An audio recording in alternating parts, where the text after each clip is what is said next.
There are a lot of debates in the superhero community, but I think one of the funnest ones is debating who is the actual arch nemesis of certain heroes.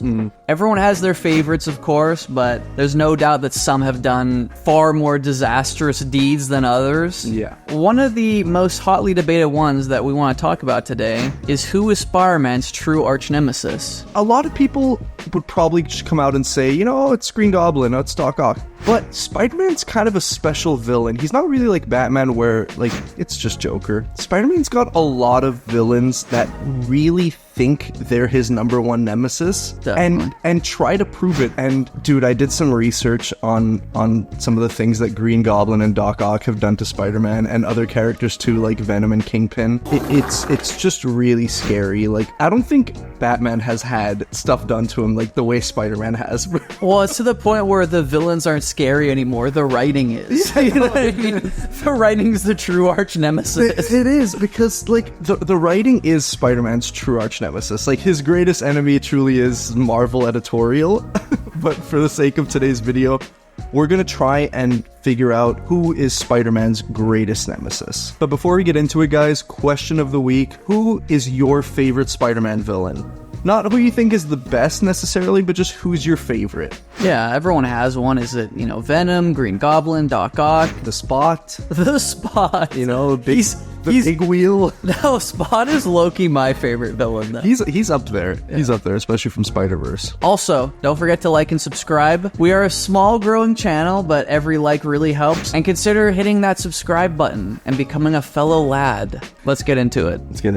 Okay, so I think how we should approach this is go down the list of the most iconic villains. Yeah. And just talk a little bit about what each of them has done to really terrorize Spider-Man / Peter Parker over the last 60 years.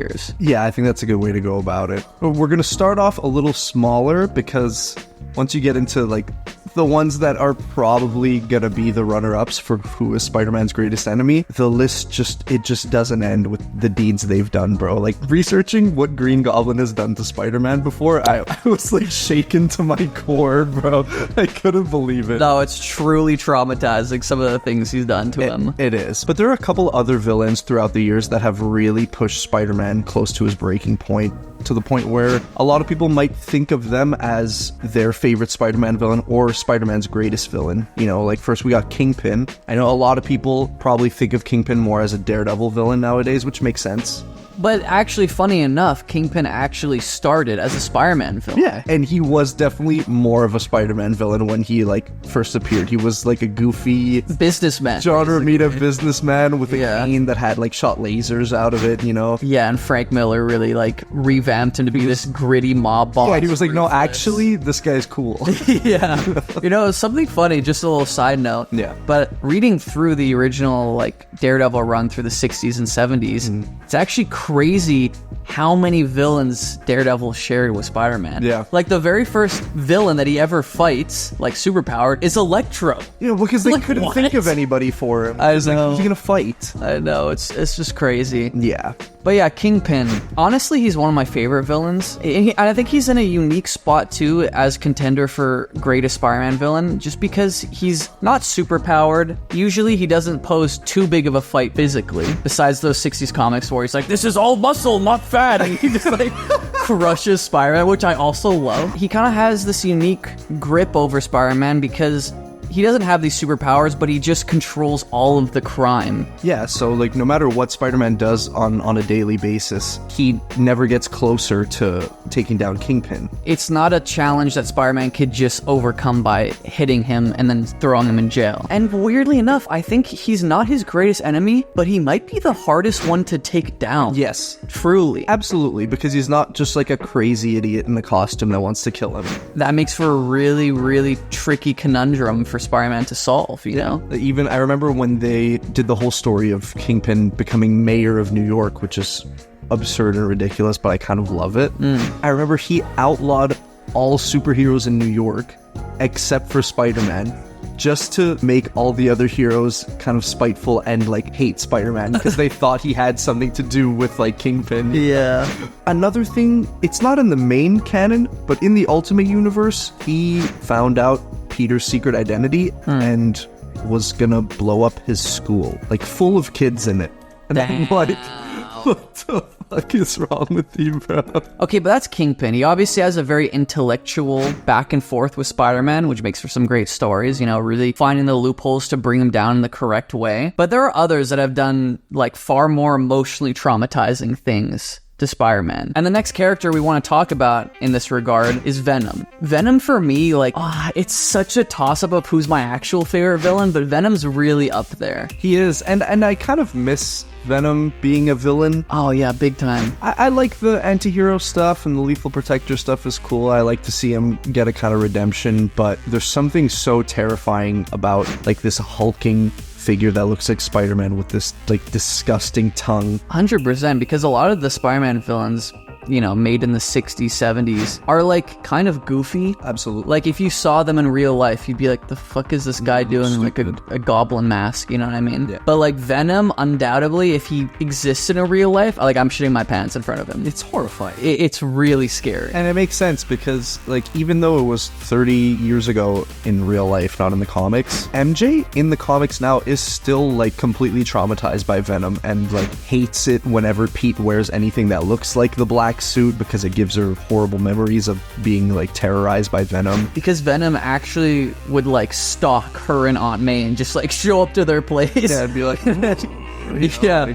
And just obviously to send a message to Spider-Man, but that definitely took its toll. Yeah. Other than that, I don't think there's too much he's actually done that's, like, to Spider-Man? Not really. because he's kind of one of those villains that has, like, some morals to Yeah. him, you know what I mean? Like, it's really just a grudge match with Spider-Man that he's trying to settle in the comics and in different continuities. Usually it's just very personal between both of them. Yeah. And I don't think, given the chance, he would ever actually, like, harm MJ or Aunt May. No, I don't think so either. When you're talking about who's Spider-Man's greatest villain, Venom wasn't even really a villain for that long. It feels almost like they created him, and then a couple years later, they're like, no, but he's so cool and, like, sells so many comics that, like, let's give him his own comic and make him, like, an anti-hero. I think on the list of characters we're talking about, I can say very confidently he's probably the most popular Spider-Man villain. Easily. Because it's also, like, when you look at villains in general, usually their arch nemesis is just a kind of negative, evil version of themselves, like Flash, Reverse Flash, Green Lantern, Sinestro. Sure. And so visually you would think, like, oh, a big hulking monster with Spider-Man eyes and a Spider-Man symbol, that's the arch nemesis. But other than the physical similarities, there's not really much there to talk about, I think. There isn't, and he's just become kind of his own character in recent years with his own mythos and set of supporting characters that doesn't even really include Spider-Man that much anymore. I don't think it's Venom. Are we getting into it? But now there's, like, now this is where the real debate starts. Yes. There are two villains. You guys all know who they are. It's Doc Ock and Green Goblin. Which one of these is Spider-Man's greatest enemy? That's the question that everyone asks. It's a long-standing debate. I just want to say, I never really read too much into what Doc Ock has done throughout the years, but recently I read Superior Spider-Man, which is, like, if you guys haven't read it, oh my god, it is so freaking good. If you guys aren't aware of what the story is about, it basically takes place in the main continuity, 616 in the comics, and Doc Ock is dying of some kind of disease. I don't remember what. It's like old age. And Well, like, I think it's because he's been, like, battered so many times, like, fighting Spider-Man that he's just, like... he's like a mangled corpse. Yeah, no, he's like a shriveled little husk, and he's dying. Yeah, and he basically comes up with this idea to plant his mind into Spider-Man's body. Yeah, to switch, like, minds with him. Exactly, and so this basically damns Peter Parker Spider-Man to die in this, like, decaying corpse while he gets to, like, off to Mary Jane and, like... Which is a thing. I hate it. Thing that happens, and you guys can be like, oh, they didn't confirm it, bro.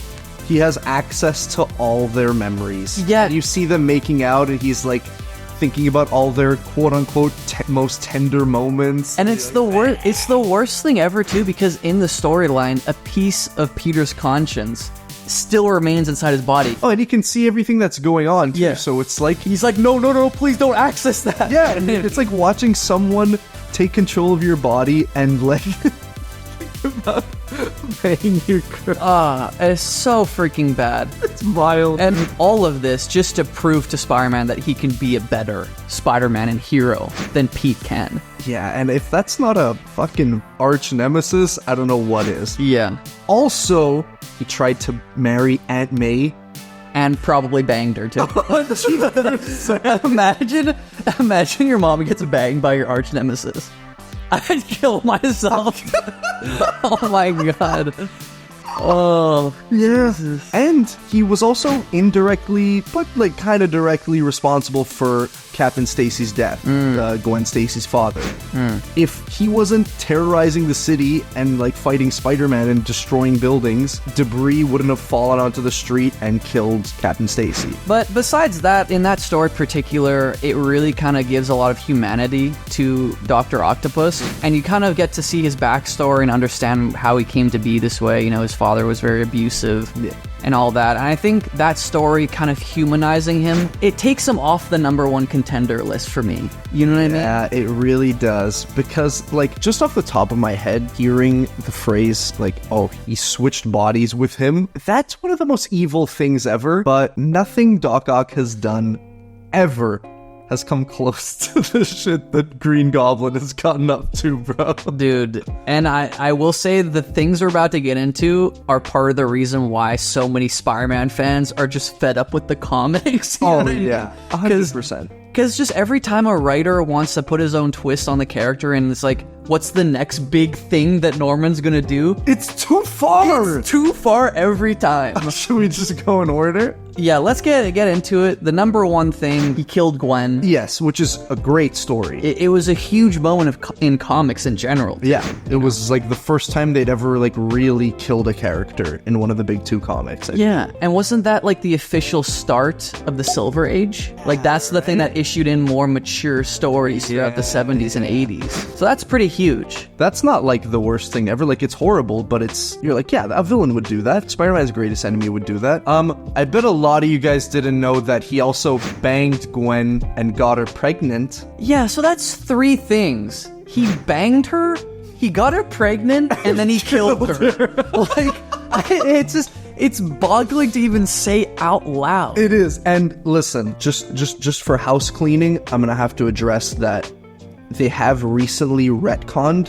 in the comics that he didn't bang her. The fact of the matter is, there are comic panels that you can look up. I don't know why you would. And you can see Gwen banging Norman. I have the image like burned into my mind. Bro, it's horrifying. I like know the exact Yeah, image. where he's like looking at her on the bed. And then he turns to Green Goblin. Oh my god, it's disgusting. Yeah, and it's also worth noting, Pete didn't even bang Gwen.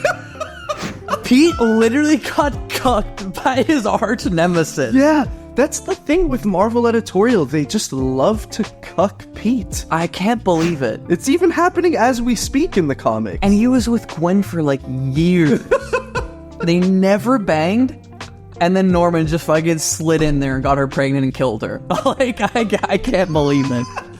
So I'm sure you guys are familiar with the infamous by now Clone Saga, which is a massive sprawling Spider-Man event from the 90s. There was like a clone of Spider-Man named Ben Reilly, and then whatever. That went on for like, I think like 3-4 years in the comics. Yeah. Just at the end of it, out of nowhere, they finally just wanted to end the Clone Saga and just put a pin in it, and they revealed that Norman was behind it the whole time. Yeah, I didn't even know that until you told me that. Yeah, I know, it's absurd, bro. It kind of reminds me a bit about how fans feel about Arkham Origins and Joker. Like, Yeah. hey guys, you can't have a Batman story without me. Well, it's literally what it is, though. Yeah. That's what it is. And you're like, well, okay. I mean, I guess that's another horrible thing you did, like, make Spider-Man think he was fake. Yeah, not only tormenting Spider-Man, but also the fans for 4 years. Yeah, that also means that he was behind faking Aunt May's death, which was one of the biggest things that happened in the Clone Saga. So Aunt May dies in, I think, Spectacular Spider-Man number 400, and it's like an amazing issue, or 200, I'm not sure. It's an amazing issue, really beautiful, gut-wrenching, heart-wrenching story. Aunt May dies, and then at the end, it's revealed that, like, no, it wasn't Aunt May, it was a genetically modified actress that was, like, changed to look like Aunt May, and you're like, why am I buying Spider-Man comics? Yeah, at that point, I'm sure a lot of fans were asking that too. Yeah. That's not even the worst, too. You brought this up earlier, and I did not know this either, but he actually at one point buried Aunt May alive and kept her in a freaking coffin, dude. Yeah, so in like Marvel Knights Spider-Man in the 2000s, Aunt May went missing in like a big epic story, kind of like Hush, that involves like all of Spider-Man's rogues gallery and all the supporting characters. Aunt May, he couldn't find her for like months or weeks, however long it was, and finally he finds out that Norman kept her buried, I think on top of like Uncle Ben's grave or something like that. Oh my god. And just kept her like on life support, Sedated, right? like on life support with like a waste collection thing for like weeks, and you're just like, what the fuck? Yeah, it's like, it's honestly giving Joker a run for his money. It is. No, like Joker has not done these types of things. Yeah. You know? And you know what? It's not even Peter's own family that he terrorizes. He actually terrorizes his own, too. I mean, there's tons of different arcs where he, like, gives, obviously, backhanded compliments and, you know, bad fatherly love to Harry. Yeah. But recently, it's revealed that he actually sold Harry's soul to Mephisto in exchange for success at Oscorp. Imagine that, dude. Imagine selling your son's soul so your stocks will go up. That is nuts, man. That's some fucking Elon Musk, like, ruthless shit, dude. Harry might be the most, like, done dirty character in Spider-Man history. I think so. Nah, that is crazy. But was that before or after he got the Goblin Serum? Was that before he was already fucked? Well, that's the thing, because I think it's a retcon. I haven't specifically read the issue. Did he just sell his soul to him like years ago? Before the Goblin Serum. And that's why Harry's just been a piece of shit, because he has no soul. Oh my god. That's up for you guys to decide. I'm not really sure. That might be like the funniest thing I've ever heard of a villain doing. That is really, really hilarious. I have to be so honest. Good. And he also killed Flash Thompson. Yeah. That's awesome, right? Fucking downer. Dude, I'm still just fucked over the Harry Soul thing. Like, that compared to killing Flash isn't even on the same level for me. It's not like, oh, I sold my son's soul to, like, bring my wife back to life or something. Like, it's for I know. business reasons. Oscorp stock points rise 2%. It's like, what? I think we've reached an answer, bro. Who do you think is Spider-Man's greatest enemy? It's definitely Green Goblin. It's gotta be. And there's even a moment in Superior Spider-Man where Dr. Octopus, obviously in Spider-Man's body, is fighting in the big climax against Green Goblin. It's a huge epic showdown. And they even have this back and forth where even they acknowledge that Green Goblin's always been number one. Nice, yeah. And Goblin's kind of like teasing Ock, being like, oh, you were always second best. Yep. Even if the characters themselves acknowledge who's the, you know, number one, I think the fans have to in a certain way. Of course. So with the fucking rap sheet you just heard from Green Goblin, like, there's no comparison. No, like, I feel like if Doc Ock were to read that rap sheet of Norman's, he'd just be like, maybe I shouldn't be a villain anymore. Maybe maybe I just shouldn't even try. Exactly. I have a question for you, though. Okay. All this aside, who is your favorite villain? My favorite villain. If you asked me 10 years ago, I would have said, oh, it's Green Goblin. Like, because I always did think he was the coolest one. I always really loved their fights. I always felt like he was, and he still is, Spider-Man's Joker. Yeah. But you can't fuck with him. Like, he's not cool. He's so whack after everything we've just discussed, bro. Like, I don't think I like him as a character anymore. Yeah, because even with Joker, like, he's a fucking homicidal maniac, but there's still kind of fun, endearing qualities about how he's laughing all the time. Yeah, and he's not banging Catwoman, you know, or like banging like Leslie Tompkins. Yeah. You know, who's like Batman's like surrogate mom. You're fearful of him, but you kind of like him. Yeah, also. you like him as a character. Yeah. You know, like that's why it was such a shock in the Arkham games when they killed him off. Yeah. You know, it was actually like a sad moment. I'm devastated whenever I watch that. But when you talk about Green Goblin, if that happened, I wouldn't feel sad. No, I'm like, thank God. Get this fucking guy out of here. Yeah. Because because everything he does is just gross. It's really gross. It's unnecessary too. It is. It doesn't make it feel like superhero comics anymore. It doesn't feel like high-flying, high-stakes, like, comic book fun. It just feels like really gross stuff that I don't really need to be reading about in Spider-Man comics. It's not even dark and edgy. It's actually, like you said, just gross. It's gross. Yeah, it's like off-putting. Yeah. I'm in the same boat as you, I think. Like, Green Goblin... You know, it's weird because when I'm not thinking about Green Goblin in 616, I do really like him. I love him. I love him in the 90s animated show. Me too. I love him in Spectacular. He's incredible. Amazing. Willem Dafoe, incredible. Yeah, absolutely great. Just in 616, which is the,